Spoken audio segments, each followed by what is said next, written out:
Assalamualaikum warahmatullahi wabarakatuh. Kembali lagi di channel Radio Horor. Untuk kisah kali ini ada sebuah cerita dari tulisannya Doni Permana. Dan untuk kisah yang akan saya bawakan kali ini, sebuah kisah yang berjudul Santet Restoran. Dan sebelum kita lanjut ke ceritanya, tekan dulu tombol like video ini dan jangan lupa tekan juga tombol subscribe channel ini. Nyalakan juga lonceng notifikasinya agar tidak ketinggalan cerita-cerita lainnya dari channel ini.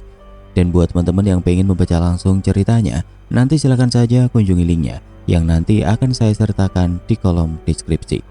Dan seperti apa untuk kisah kali ini, langsung saja kita masuk ke ceritanya.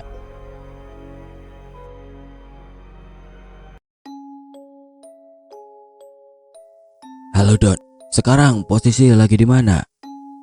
Ucap Pak Asril di telepon. Di Karawang Pak, ada apa ya? Ini Bapak lagi di Bandung. Ada investor yang ingin buka restoran di sana. Bapak kurang orang buat di dapur dan di bagian pelayan. Bisa bantu Bapak nggak buat kerja di sini? Saya kan lagi kerja di Karawang Pak, belum gajian pula.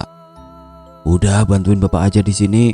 Untuk masalah belum gajian, Bapak bilang dulu ke investornya buat ganti gaji kamu di sana. Tapi kamu kerja di sini bantu Bapak, gimana? Dan usahain bawa 4 orang ya. Nggak apa-apa, belum berpengalaman juga. Ucap Asri lagi. Oh ya udah, uang masuk saya pulang. Dan diusahain bawa orang. Oke, ucap Pak Asril sambil menutup teleponnya. Dan benar saja tidak lama ada SMS di HP-ku. Uang sudah ditransfer ke rekening ya. Saya pun hari itu juga pamit ke manajer, langsung pulang ke Cianjur buat nyari orang yang mau kerja. Di Cianjur saya ajak 3 sahabat saya. Singkat cerita kami berangkat ke Bandung dan sampai di terminal Lewi Panjang menggunakan angkutan umum. Terus kita dijemput oleh Pak Asril. Sehat Don, ucap Pak Asril sambil menjabat tanganku. Sehat Pak, ini kenalkan 3 orang yang saya bawa, ucapku sambil mengenalkan ketiga sahabatku. Dan kita pun langsung berangkat ke restoran yang akan buka. Tidak membutuhkan waktu lama, kita sampai di restoran. Dan di sana sudah ada pekerja lainnya.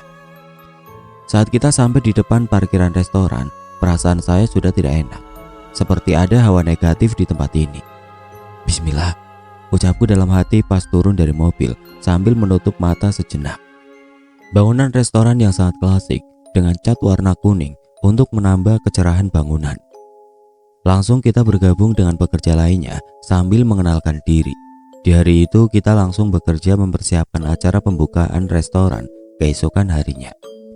Saya langsung ke dapur untuk melihat kelengkapan masaknya, takut ada yang kurang. Tapi pas mau memasuki pintu dapur yang berada di belakang restoran, kok pengap banget ya? Ini dapur kayak banyak orang yang sedang berkumpul, bisikku dalam hati pas pintu dapur dibuka. Assalamualaikum, wana wani wau, ndek wana ndek wani ndek wau. Sir geni, sir angin, sir sia, sir aing, sima aing sima maung. Sang ratu nur putih bumi menga, banyu mingkem, ak mingkem, ulah ganggu ulah yanat. Abdi wargi pribumi. Ucapku memberi salam walau tidak ada orang. Kalau ditranslate ke bahasa Indonesia itu adalah ucapan salam bahasa Sunda kuno ke tempat angker yang baru dikunjungi dan didapat dari orang tuaku.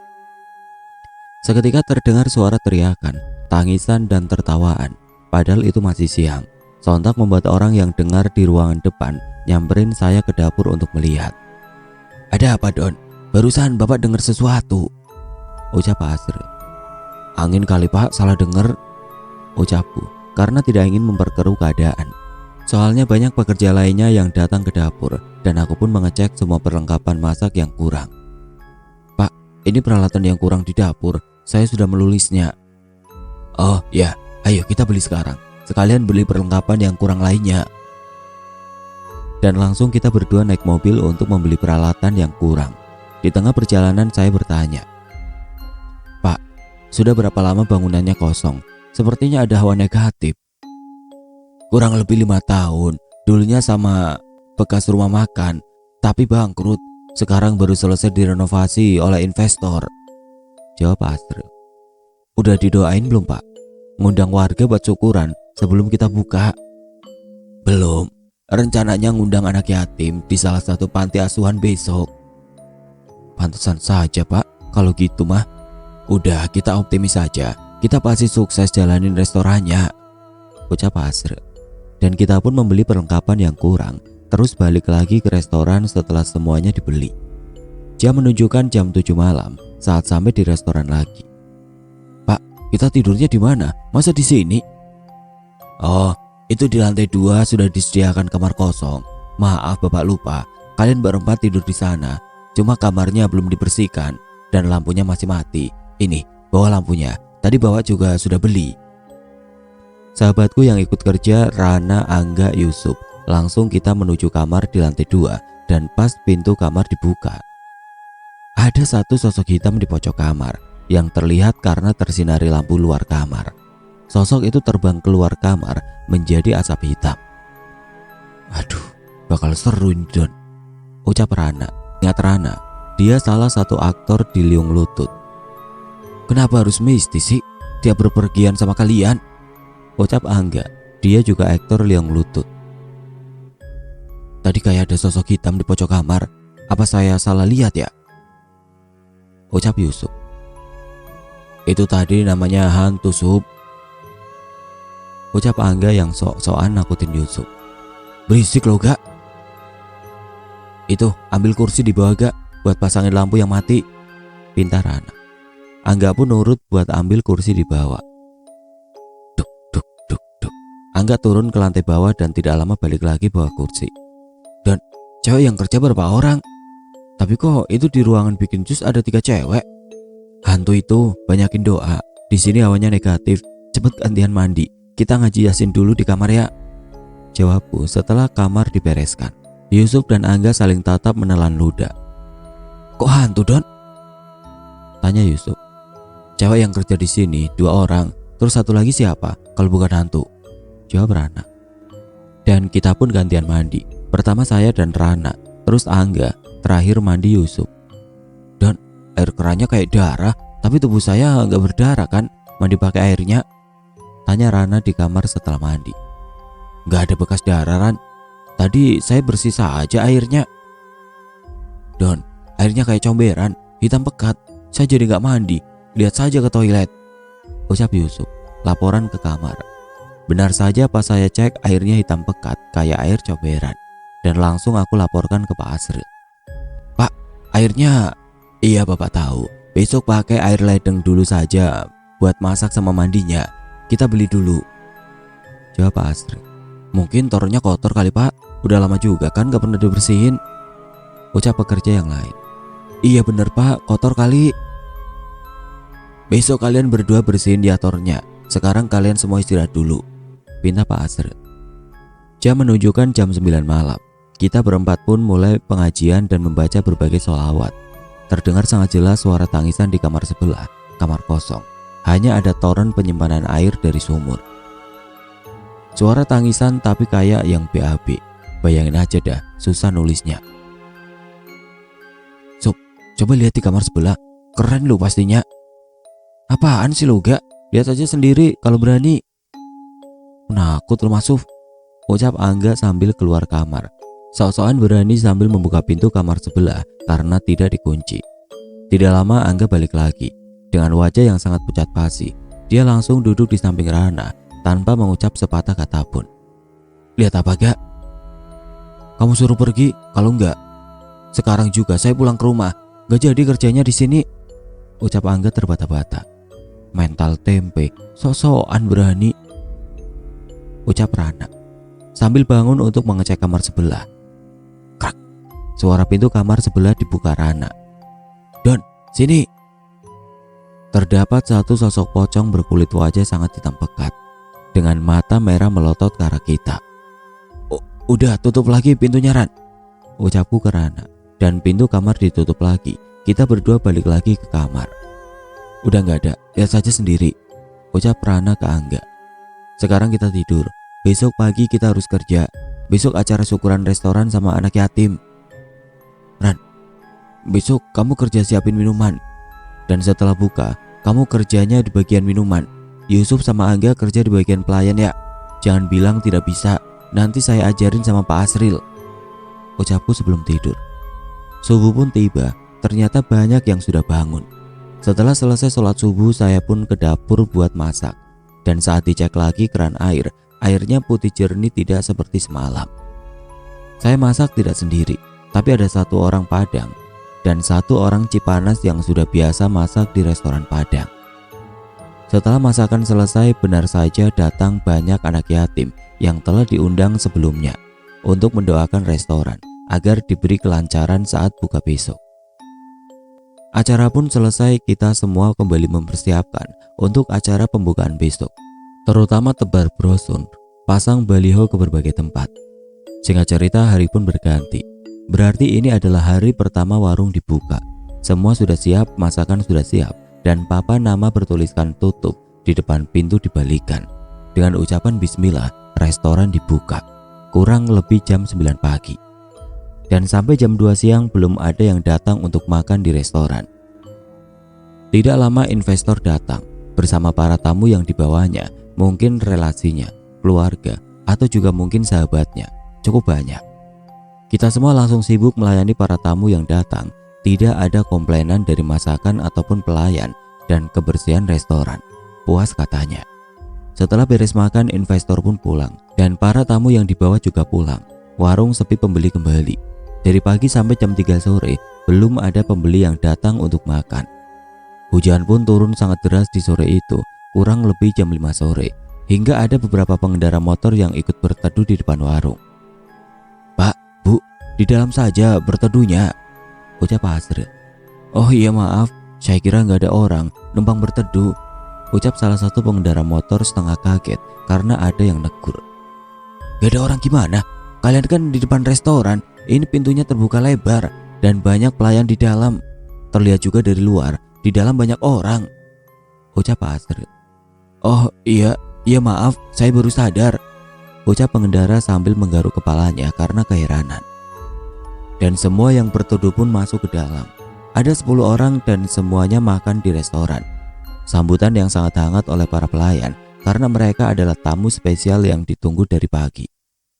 Singkat cerita, mereka pulang karena hujan sudah reda, dan setelah mereka pergi tidak ada tamu lagi yang datang untuk makan. "Pak, kayaknya ada yang gak bener di restoran ini. Masa dari pagi cuma layanin 10 pembeli dan tamu yang dibawa bos? Gak bener ini," ucapku ke Pak Asril di meja. "Iya, Bapak juga heran, Don. Biasanya di warung yang baru dibuka selalu ramai. Ini kok begini ya, Pak? Saya waktu di Sulawesi Tengah omset 40 juta sehari, di Belitung 20 juta, dan kemarin di Karawang bisa nyampe 25 juta sehari. Di sini dapat 1 juta juga enggak kayaknya." Jam menunjukkan jam 9 malam, tapi tidak ada pembeli yang datang lagi, dan jam 10 pun restoran ditutup. Semua pekerja balik lagi ke kamarnya masing-masing. "Don, restorannya kok sepi pembeli ya?" ucap Angga. "Iya, kok sepi sekali?" tanya Rana. "Brosur sama balihonya belum banyak yang baca kali, jadi belum pada tahu ada restoran baru di sini." "Yusuf mana gak? Katanya dia mau sholat dulu di musola, tapi kok lama ya? Ini udah mau jam 11. Saya dan Rana pun turun untuk melihat Yusuf yang sholat di musola yang ada di lantai bawah. "Itu si Yusuf kenapa sujud kok kayak gitu? Kakinya gemeteran, tangannya bukan ke sajadah, malah nutup muka," ucap Rana sambil ketawa cekikikan. Aku dan Rana pun masuk ke dalam musola untuk melihat lebih dekat Yusuf sedang apa. Takut dia masuk aliran sesat, kok sujud tangan nutup muka dan kaki gemeteran. "Sup," ucapku sambil menepuk pundaknya. "Pocong wajahnya hitam," ucap Yusuf sambil menangis dan memelukku. "Ah, cup, anak mama kasihan nangis," meledek Rana. "Tadi ada pocong di depan pintu keluar musola, Don," ucap Yusuf sambil menangis. "Udah gak ada. Beres belum sholatnya?" Udah beres, Don." Kita bertiga balik lagi ke kamar dan langsung tidur karena besok harus bangun subuh lagi buat memasak. Selama 1 minggu omset restoran di bawah 1 juta per hari. Stres dong kita semua. Malahan yang kerja banyak, yang pulang lagi ke rumah. Mereka pada pulang karena sadar mau kebagian gaji berapa kalau sistemnya bagi hasil. "Pak, gimana sekarang? Padahal semua cara telah kita lakukan. Promosi, tebar brosur, dan pasang baliho ditempel di berbagai tempat. Ucapku ke Pak Asril. Iya, Bapak juga sangat aneh. Baru pertama kali kejadian seperti ini, Don. Restoran sangat sepi. Malahan Bapak tanya ke warga sekitar, katanya nggak ngelihat restoran buka. Yang mereka lihat rumah angker yang terbengkalai. Coba didoain ke Ustadz, Pak. Barangkali ada yang nutup penglihatan yang mau beli ke sini. Udah, Don. Bapak dan bos sudah datangin Ustadz. Tapi lihat sendiri kan, pembeli masih sepi. Malahan setiap malam Bapak suka lihat penampakan. Kirain saya saja yang lihat, Pak. Pak, kalau saya minta bantuan orang tua saya supaya main ke sini gimana? Ucapku memberi saran. Bapak bisa bukan? Ucap Pak Asril. Enggak bisa, Pak. Tapi bapakku pasti bantu kalau anaknya sedang kesulitan. Bentar, saya telepon dulu bos, Don. Ucap Pak Asril. Setelah nelpon sama bos, Pak Asril ngobrol lagi sama saya di meja.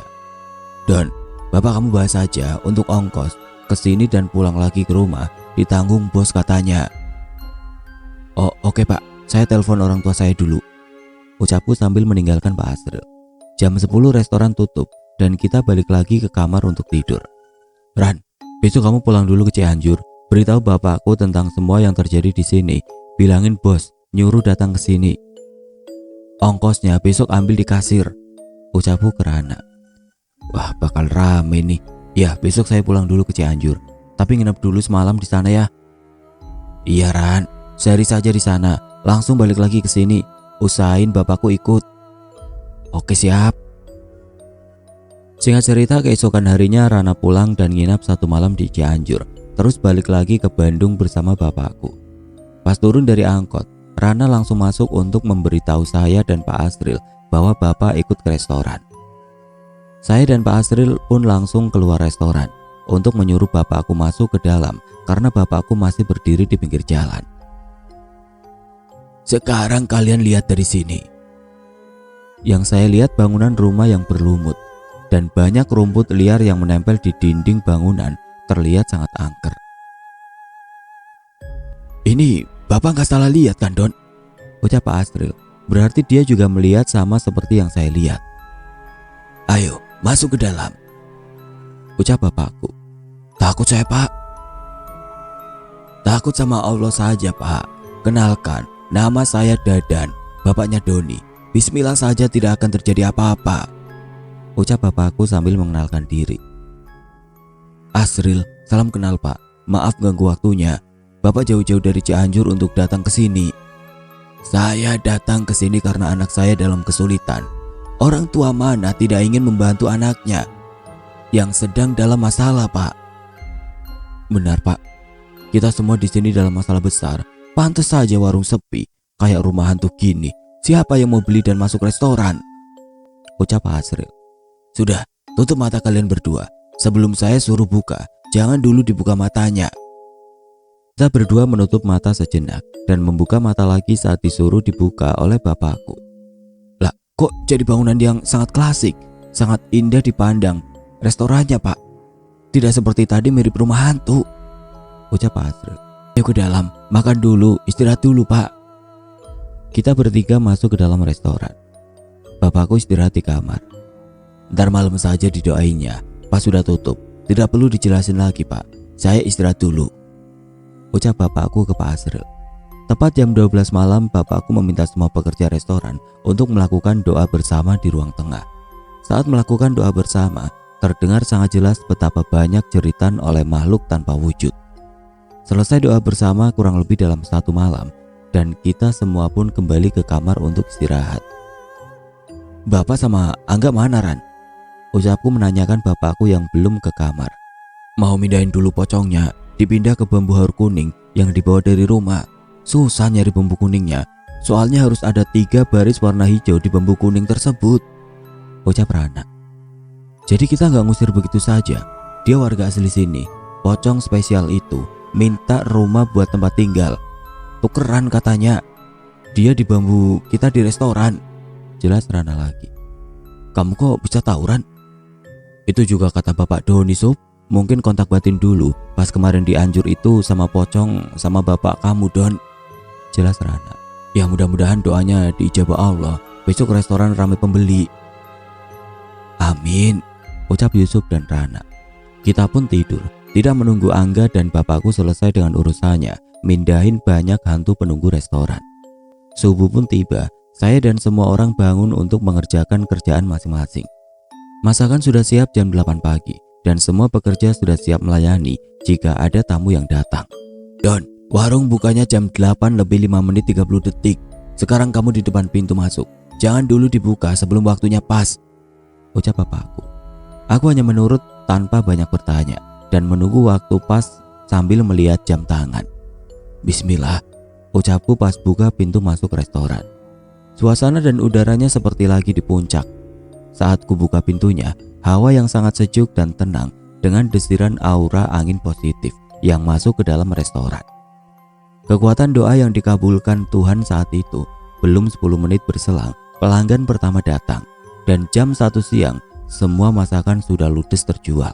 Saya dan yang lainnya harus masak lagi. Dan sebelum maghrib, sudah habis lagi dan masak lagi juga. Di hari itu omset meningkat drastis. Perkiraan saya, penghasilan di hari itu lebih dari 15 juta. Dan yang bikin bahagia, besok ada nasi box 1500 bungkus. Kemudian sudah ada yang pesan untuk 2 hari ke depan, 2000 bungkus. Terus catering di acara nikahan untuk 1000 orang. Semua pesanan dipesan pas hari itu setelah bapakku datang. Dan sebenarnya, bos dan Pak Asril meminta untuk bapakku tinggal untuk beberapa hari. Tapi bapakku pulang di hari itu juga. Penghasilan per hari jadi meningkat drastis. Kita berempat tidak lama kerja di Bandung. Semua penampakan tidak menampakkan wujudnya. Mau tangisan, teriakan, semua aura negatif hilang dan warung jadi ramai.